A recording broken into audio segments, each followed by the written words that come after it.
انداز بیاں گرچہ بہت شوق نہیں ہے، انداز بیاں گرچہ بہت شوق نہیں ہے، شاید کہ اتر جائے تیرے دل میں میری بات۔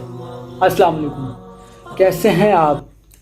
آئی hope that you are fine. دوستو، اللہ سے دعا ہے کہ اللہ اس ماہ رمضان کے صدقے ہمیں اس موذی بیماری سے جلد از جلد چھٹکارا عطا فرمائے اور لوگ پہلے کی طرح اپنی زندگی کو خوش و خرم گزار سکیں، بازاروں کی رونقیں آباد ہوں اور لوگ پہلے کی طرح جیسے افطاریوں کا اہتمام کرتے تھے، مساجد سجا کرتی تھیں، تو میری دعا ہے کہ پہلے کی طرح منظر پھر دکھائے۔ دوستو، آج ہم جس نیکی کے بارے میں سنیں گے اور اس پر عمل کرنے کی کوشش کریں گے، وہ ہمارے معاشرے کے وہ افراد ہیں جنہیں ہم سب بشمول میں انہیں حقارت کی نظر سے دیکھتے ہیں۔ جی ہاں، میرا اشارہ تھانے کچہری اور جیل میں پھنسے ان بے گناہ لوگوں کی طرف ہے جو اپنی قسمت کے چکر میں آ کر حوالات کے سپرد ہو گئے۔ یقین مانیں کہ جب کوئی قید میں ہو، چاہے وہ پرندہ ہو یا انسان، اور پھر وہ ہو بھی بے گناہ، تو کوئی اس کے دل سے پوچھے کہ اس کے دل پر کیا گزرتی ہے۔ جو تار سے نکلی ہے دھن وہ سب نے سنی ہے، جو تار پر بیتی ہے وہ کس دل کو پتہ ہے۔ دوستو، آپ کو مزے کی بات بتاؤں کہ اس نامراد بیماری کی وجہ سے حکومت وقت نے جب یہ اعلان کیا کہ کچھ دنوں کے لیے معمولی سزا یافتہ افراد کو ان کے گھروں میں واپس بھیج دیا جائے، تو آپ تصور کریں کہ ان قیدیوں کو اپنی رہائی کے بارے میں سن کر کس قدر خوشی ہوئی ہوگی۔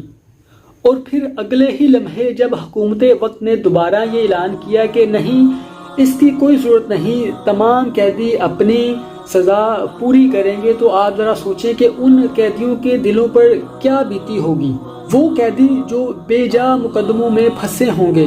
اور ہاں دوستو، آپ سے ایک اور ریسرچ شیئر کرتا چلا جاؤں کہ ایک اندازے کے مطابق سب سے زیادہ تسبیحات، ذکر اذکار اور نماز وغیرہ انہی ہسپتالوں اور جیل خانہ جات وغیرہ میں ادا کیے جاتے ہیں، اور اللہ کے حضور توبہ استغفار کیا جاتا ہے کہ مولا کسی طرح ہمیں اس قید سے رہائی عطا فرما۔ دوستو، میرے کہنے کا مطلب ہے کہ مانا ہے کہ ہم ان کے لیے کچھ نہیں کر سکتے، لیکن کم از کم گھر میں بیٹھ کر ان کے لیے دعا تو کر سکتے ہیں۔ لہٰذا آج کی نیکی نمبر 5 سے ہم نے یہ سیکھا کہ ہم جب بھی اپنے لیے اور اپنے اہل و عیال کے لیے دعا مانگیں گے تو ہم ان بے گناہ افراد کو بھی دعاؤں میں یاد رکھیں گے۔ اللہ ہمیں ایسے جھوٹے اور بے جا مقدمات سے بچائے۔